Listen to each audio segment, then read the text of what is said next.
മലയാളി വാർത്തയിലേക്ക് സ്വാഗതം.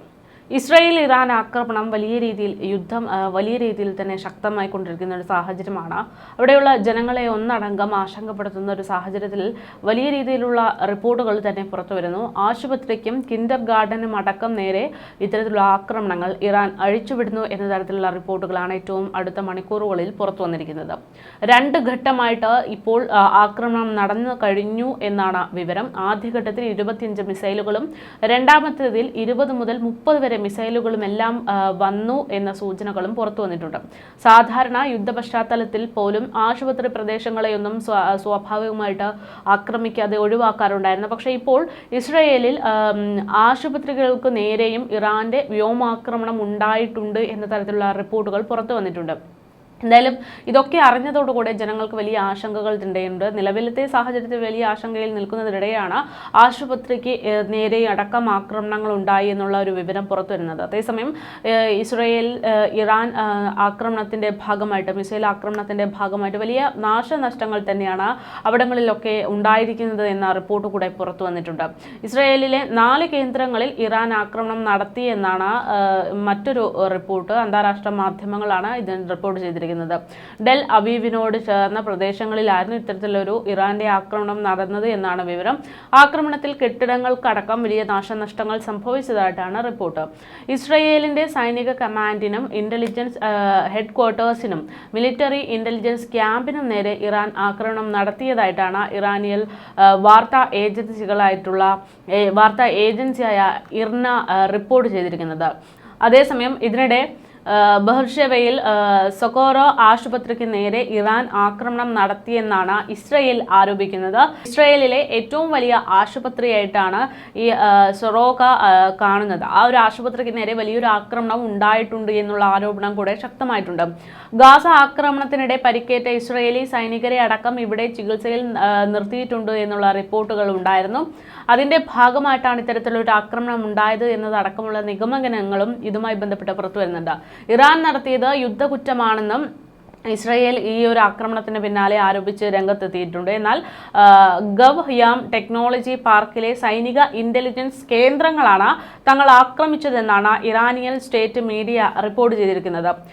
ബഹർഷെവയിലെ സൊറോക്കോ ആശുപത്രിക്ക് സമീപത്താണ് ഈ ഒരു കേന്ദ്രം വരുന്നതെന്നാണ് ഇർന റിപ്പോർട്ട് ചെയ്തിരിക്കുന്നത്. ആക്രമണത്തിൽ ആശുപത്രിക്ക് നേരെ കേടുപാടുകൾ സംഭവിച്ചിട്ടുണ്ട് എന്ന് തന്നെയാണ് ഇർന സ്ഥിരീകരിക്കുന്നത്. ഗവ്യാം ടെക്നോളജി പാർക്കിൽ സ്ഥിതി ചെയ്യുന്ന ഇസ്രായേലിന്റെ സൈനിക കമാൻഡിനും ഇന്റലിജൻസ് ഹെഡ്ക്വാർട്ടേഴ്സിനും മിലിറ്ററി ഇന്റലിജൻസ് ക്യാമ്പിനും ഇറാൻ ആക്രമണത്തിൽ നാശനഷ്ടമുണ്ടായി എന്നാണ് പറയുന്നത്. ഡെൽ അവീവിലെ ഹോലോൺ പ്രദേശത്തും ഇറാൻ മിസൈൽ ആക്രമണം നടത്തിയിട്ടുണ്ട് എന്നുള്ള റിപ്പോർട്ടും പുറത്തു വന്നിട്ടുണ്ട്. ആക്രമണത്തിൽ നിരവധി ആളുകൾക്ക് ഗുരുതരമായിട്ട് പരുക്കുകൾ ഉണ്ട് എങ്കിൽ പോലും വലിയ ആശങ്ക തന്നെയാണ്. അതായത് നിരവധി ആളുകൾക്ക് പരിക്കേറ്റിട്ടുണ്ട്. അതുകൊണ്ട് തന്നെ വലിയൊരു ഭീതി ഉണ്ടാകുന്ന ഒരു സാഹചര്യം കൂടെയാണ് എന്നുള്ളതാണ്. എന്തായാലും ഇറാനിലെ അരഗ് ആണവ കേന്ദ്രത്തിൽ ഇസ്രായേൽ ആക്രമണം നടത്തിയതായിട്ടുള്ള റിപ്പോർട്ടുകളും ഇതോടൊപ്പം തന്നെ പുറത്തു വരുന്നുണ്ട്.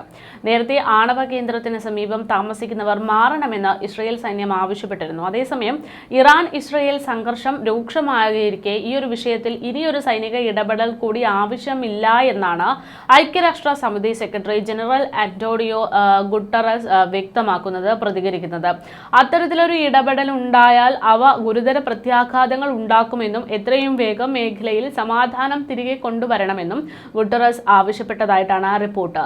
തർക്കത്തെ ഇനിയും അന്താരാഷ്ട്രവൽക്കരിക്കാൻ നിൽക്കരുതെന്നും സംഘർഷത്തിൽ ആശങ്കയുണ്ട് എന്നും അദ്ദേഹം പറഞ്ഞിട്ടുണ്ട്. ഇറാൻ ഇസ്രായേൽ യുദ്ധത്തിൽ അമേരിക്കയും നേരിട്ട് ഇടപെട്ടേക്കുമെന്നുള്ള അഭ്യൂഹങ്ങൾ നിലനിൽക്കെയാണ് ഗുട്ടറസിന്റെ ഈ ഒരു നിർദ്ദേശം പുറത്തു വന്നിരിക്കുന്നത് എന്നത് ഏറെ ശ്രദ്ധേയമാണ്. ഏത് സമയവും ഇറാനെ ആക്രമിച്ചേക്കുമെന്നുള്ള സൂചന ട്രംപ് നേരത്തെ നൽകിയിരുന്നു.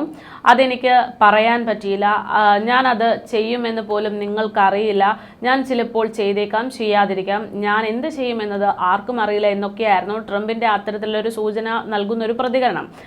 ഇറാന് വളരെയധികം പ്രശ്നങ്ങളുണ്ട് എന്നും അവർ ചർച്ച നടത്തുന്നത് ആഗ്രഹിക്കുന്നുണ്ട് എന്നുമൊക്കെയാണ് ട്രംപ് പറയുന്നത്. നിങ്ങൾ എന്തുകൊണ്ട് ഈ മരണവും നാശവും സംഭവിക്കുന്നതിന് മുമ്പ് എന്നോട് ചർച്ച നടത്തിയില്ല എന്ന് താൻ ചോദിക്കുന്നുവെന്നും 2 ആഴ്ച മുമ്പ് എന്തുകൊണ്ട് തന്നോട് ഈ കാര്യങ്ങൾ ചർച്ച നടത്തിയില്ല എന്നും നിങ്ങൾക്ക് ഒരു രാജ്യമുണ്ടാകുമായിരുന്നുവെന്നുമൊക്കെ ഞാൻ ജനങ്ങളോട് പറഞ്ഞിരുന്നുവെന്നുമൊക്കെയാണ് ട്രംപ് ഈ ഒരു വിഷയത്തിൽ പറയുന്നത്. അതേസമയം സംഘർഷത്തിൽ അമേരിക്ക നേരിട്ട് ഇടപെട്ടേക്കുമെന്ന അഭ്യൂഹം ശക്തമായിരിക്കെ ഇറാനെ ആക്രമിക്കും എന്ന രീതിയിലാണ് അമേരിക്കയോട് റഷ്യ പറയുന്നതെന്നാണ് റിപ്പോർട്ടുകൾ. ഇറാന് നേരെയുള്ള ആക്രമണം പശ്മേഷയെ അസ്ഥിരപ്പെടുത്തുമെന്ന് റഷ്യയിലെ വിദേശകാര്യ മന്ത്രി സെർജി റയാബ്കോവ് വ്യക്തമാക്കിയിട്ടുണ്ട്. ഇസ്രായേൽ ആക്രമണങ്ങൾ ആണവ ദുരന്തത്തിന് കാരണമാകുമെന്നും അദ്ദേഹം വ്യക്തമാക്കിയതായിട്ടാണ് ചില റിപ്പോർട്ടുകൾ പുറത്തുവരുന്നത്. സെന്റ് പീറ്റേഴ്സ്ബർഗിൽ നടന്നിട്ടുള്ള എക്കണോമിക് ഫോറത്തിൽ സംസാരിച്ചുകൊണ്ടിരിക്കുകയാണ് ഈ ഒരു വിഷയം അവിടെ സംസാരിച്ചത്. അതേസമയം ഇറാൻ സർക്കാരിന്റെ ഉടമസ്ഥതയിലുള്ള സെഫ ബാങ്ക് ഹാക്ക് ചെയ്ത് രേഖകളെല്ലാം കൈക്കലാക്കിയതിന് പിന്നാലെ $90 മില്യൺ ക്രിപ്റ്റോ പണവും കൊള്ളയടിച്ചിരിക്കുകയാണ് ഇസ്രായേൽ എന്ന റിപ്പോർട്ട് കൂടെ ഇതിനോടൊപ്പം തന്നെ പുറത്തു വരുന്നുണ്ട്. നിരവധി ആളുകൾക്ക് പണം പിൻവലിക്കാൻ പറ്റാതെ ദുരന്തത്തിൽ നിൽക്കുന്ന ഒരു സാഹചര്യം തന്നെയാണ് ഇത് വരുത്തി വെച്ചിരിക്കുന്നത്. ഇസ്രായേലിന്റെ സൈബർ അറ്റാക്കർമാർക്കായിട്ടുള്ള പ്രിഡേറ്ററി സ്പാരോ എന്ന് പറയുന്ന ഗ്രൂപ്പാണ് ഈ ഒരു സംഭവത്തിന്റെ ഉത്തരവാദിത്തം ഏറ്റെടുത്തത് എന്നാണ് വിവരം. ഇറാന്റെ ഏറ്റവും ബൃഹത്തായ ക്രിപ്റ്റോ കറൻസി എക്സ്ചേഞ്ചിനെയാണ് ഈ ഒരു നടപടി ബാധിച്ചതെന്നും രാജ്യാന്തര മാധ്യമങ്ങളൊക്കെ റിപ്പോർട്ട് ചെയ്തിരിക്കുന്നുണ്ട്. ഇസ്രായേൽ ഇറാൻ സൈനിക സംഘർഷം രൂക്ഷമായതിനു പിന്നാലെയാണ് ഇത്തരത്തിൽ സൈബർ രംഗത്തും വലിയ ആക്രമണം ഉണ്ടായിക്കൊണ്ടിരിക്കുന്നത് എന്നത് വലിയ ഭീതി പടർത്തുന്നുണ്ട്. പേർഷ്യൻ ഭാഷയിലുള്ള സാമൂഹിക മാധ്യമ കുറിപ്പിലാണ് ആക്രമണത്തിന്റെ ഉത്തരവാദിത്തം ഹാക്കർമാർ ഏറ്റെടുത്തിരിക്കുന്നത് എന്ന രീതിയിൽ റിപ്പോർട്ട് പുറത്തു വന്നത്. ഇറാനിയൻ ക്രിപ്റ്റോ എക്സ്ചേഞ്ച് ആയിട്ടുള്ള നോബിടെക്സ് ലക്ഷ്യമാക്കി ആക്രമണം നടത്തിയെന്നും രാജ്യാന്തര പണമിടപാടുകളെ വെട്ടിച്ച് പണം കടത്തിയിരുന്ന മാർഗമായിരുന്നു നോബിടെക്സ് എന്നും ഹാക്കർമാർ ആരോപിക്കുന്നുണ്ട്. ഇറാനിൽ നിന്നും കൈക്കലാക്കിയിട്ടുള്ള $90 മില്യൺ ക്രിപ്റ്റോ പണവും ഇറാൻ ഉപയോഗിക്കാൻ കഴിയാത്ത ഡിജിറ്റൽ വാലറ്റുകളിലേക്ക് ഹാക്കർമാർ മാറ്റിയെന്നാണ് ഇതുമായി ബന്ധപ്പെട്ട് പുറത്തു വന്നിരിക്കുന്ന വിവരം. ആക്രമണം ഉണ്ടായെന്ന് സ്ഥിരീകരിച്ച നോബിടെക്സ് മുൻകരുതൽ എന്ന നിലയിൽ നിക്ഷേപകരുടെ ക്രിപ്റ്റോ ഇടപാടുകൾ റദ്ദാക്കിയിരിക്കുകയാണെന്നാണ് വിവരം. ക്രിപ്റ്റോ ട്രാക്കിംഗ് കമ്പനിയായിട്ടുള്ള എലിപ്റ്റിക്കും TRM ലാബും നോബോട്ടിക്സിനും നേരെയുണ്ടായിട്ടുള്ള സൈബർ ആക്രമണവും സ്ഥിരീകരിച്ചിട്ടുണ്ട്. കവർന്നെടുത്ത പണം വാലറ്റുകളിലേക്കും മറ്റും ക്രിപ്റ്റോ അക്കൗണ്ടുകളിലേക്കൊക്കെ മാറ്റി എന്നാണ് വ്യക്തമാക്കിയിരിക്കുന്നത്. ഏകദേശം ചൊവ്വാഴ്ചയാണ് ഇറാൻ സർക്കാർ നേരിട്ട് നടത്തുന്ന ബാങ്കായിട്ടുള്ള സെഫയ്ക്ക് നേരെ പ്രിഡേറ്ററി സ്പാരോയുടെ ഒരു സൈബർ ആക്രമണം ഉണ്ടായതെന്നാണ് സൂചന. ബാങ്കിന്റെ എല്ലാ വിവരങ്ങളും ഹാക്കർമാർ നശിപ്പിച്ചു കളഞ്ഞു എന്നാണ് അറിയാൻ സാധിക്കുന്നത്. ഇറാന്റെ സൈന്യത്തിന് ഫണ്ട് എത്തുന്ന ബാങ്ക് വഴി എന്ന് മനസ്സിലാക്കിക്കൊണ്ടാണ് അത് ആരോപിച്ചുകൊണ്ടാണ് ഇങ്ങനെ ഒരു ആക്രമണം നടന്നത് എന്നും അഭിപ്രായങ്ങൾ വരുന്നുണ്ട്. എന്തായാലും ഇതിന് പിന്നാലെ ഉപഭോക്താക്കൾക്ക് അക്കൗണ്ടിൽ വിവരങ്ങൾ പരിശോധിക്കാനോ പണം എടുക്കാനോ കഴിയാത്തൊരു സ്ഥിതിഗതി തന്നെ ഉണ്ടായിട്ടുണ്ട് എന്നുള്ളതാണ്.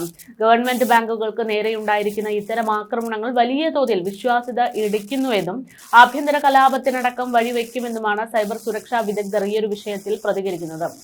അതേസമയം വലിയ രീതിയിൽ ഭീതി പരത്തുന്ന ഒരു സാഹചര്യമായതുകൊണ്ട് തന്നെ യുദ്ധമേഖലകളിൽ നിന്ന് യുദ്ധമേഖലാ പ്രദേശങ്ങളിൽ നിന്ന് ഇത്രയും പെട്ടെന്ന് ഇന്ത്യക്കാരെ തിരികെ കൊണ്ടുവരാനുള്ള നടപടികൾ ഇന്ത്യയുടെ ഭാഗത്തു നിന്നും ഉണ്ടായിക്കൊണ്ടിരിക്കുകയാണ്. ഇന്ന് തന്നെ ഇറാനിൽ നിന്ന് ഇന്ത്യക്കാരെ ഒഴിപ്പിക്കാൻ വേണ്ടി ഓപ്പറേഷൻ സിന്ധു എന്നുള്ള പദ്ധതിയുടെ ഭാഗമായിട്ട് കേന്ദ്രം രംഗത്തെത്തുകയും വ്യോമാതിർത്തി അടിച്ചതിനാൽ വടക്കൻ ഇറാനിൽ നിന്ന് റോഡ് മാർഗം അർമേനിയയിൽ എത്തിച്ച 110 വിദ്യാർത്ഥികളെ ആദ്യപടിയായി ഇന്ത്യൻ എംബസി പ്രത്യേക വിമാനത്തിൽ ഡൽഹിയിലേക്ക് എത്തിക്കുകയും ഒക്കെ ചെയ്തിട്ടുണ്ട്. വ്യാഴാഴ്ച പുലർച്ചെയോടെ ഇവർ തലസ്ഥാനത്തെത്തുമെന്നായിരുന്നു അറിയിച്ചത്. വിദേശകാര്യ മന്ത്രാലയം ആ ഒരു കാര്യം ഇപ്പോൾ സ്ഥിരീകരിക്കുകയാണ്. 110 പേർ സുരക്ഷിതരായി തിരികെ എത്തിയെന്നാണ് റിപ്പോർട്ടുകൾ. ഇവരിൽ ഏകദേശം മലയാളികൾ ആരുമില്ല എന്നുള്ള റിപ്പോർട്ടുകൾ കേരള ഹൗസിലെ നോർക്ക റൂട്ട്സ് ഉദ്യോഗസ്ഥർ വ്യക്തമാക്കിയിട്ടുണ്ടെങ്കിൽ പോലും ഇന്ത്യക്കാരായിട്ടുള്ള 110 വിദ്യാർത്ഥികളെയാണ് തിരിച്ചെത്തിച്ചിട്ടുള്ളത്. അതേസമയം 90 പേർ ജമ്മു കാശ്മീരിലുള്ളവരാണ് ഈ കൂട്ടത്തിലുള്ളത് എന്നാണ് വിവരം. ഇറാനിലെയും അർമേനിയയിലെയും എംബസി മിഷനുകളുടെ മേൽനോട്ടത്തിലാണ് വിദ്യാർത്ഥികൾ റോഡ് മാർഗം അർമേനിയൻ തലസ്ഥാനമായിട്ടുള്ള യെരവനിലെത്തിയത് എന്നാണ് വിവരം. ഇറാനിൽ കുടുങ്ങിക്കിടക്കുന്നവരിൽ 1500ഓളം ജമ്മു കാശ്മീർ വിദ്യാർത്ഥികളും 1000ഓളം UP വിദ്യാർത്ഥികളുമുണ്ട് എന്ന സൂചനകളും പുറത്തു വരുന്നുണ്ട്.